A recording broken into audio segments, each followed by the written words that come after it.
have a dream that one day this nation will rise up and live out the true meaning of its creed.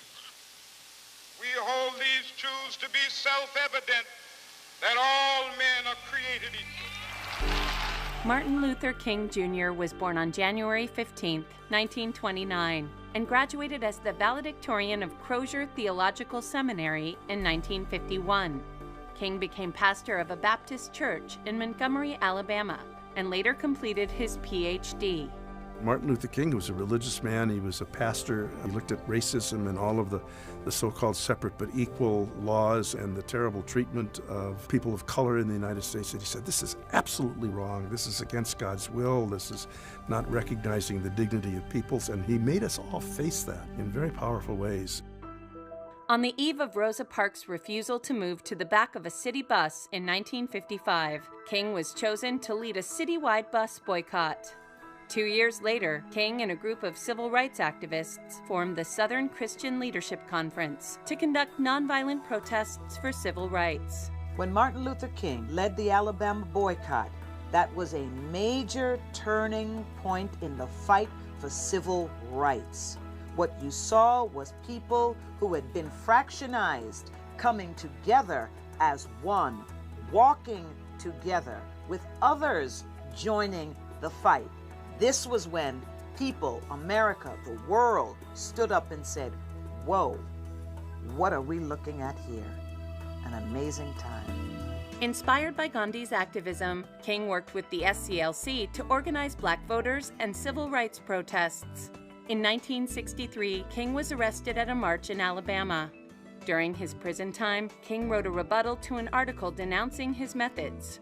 His longhand notes on the margins of the newspaper became known as Letter from Birmingham Jail and was famously republished and studied in colleges across the country.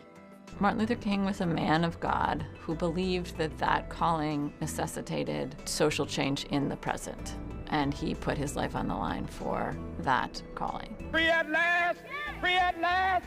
Thank God Almighty, we are free at last! On August 28, 1963, King led more than 20,000 people in a massive demonstration at the Lincoln Memorial, where his speech, I Have a Dream, became a defining moment in civil rights history.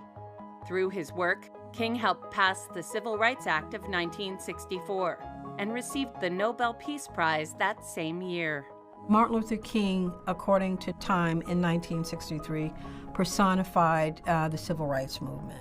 He took on one of the greatest challenges of his time and was one of the people that most influenced this very transformative time in American history. Although King faced criticism from more militant black leaders, he continued his peaceful efforts toward both racial and economic justice. After delivering his I've Been to the Mountaintop speech at a rally in Memphis, King was assassinated the next day on April 4, 1968, while standing at the balcony of his motel room. King's assassination was, I think, devastating for many people. But there's also a rising level of organization, and many people, King's assassination galvanizes them into many kind of black power movements across the country, many anti-poverty movements. So it's both a moment of despair, but also a moment of political flowering. Posthumously, King was awarded the Presidential Medal of Freedom in 1977 and a Congressional Gold Medal in 2004. Today, the Martin Luther King Jr. National Holiday continues to be honored on the third Monday of every January.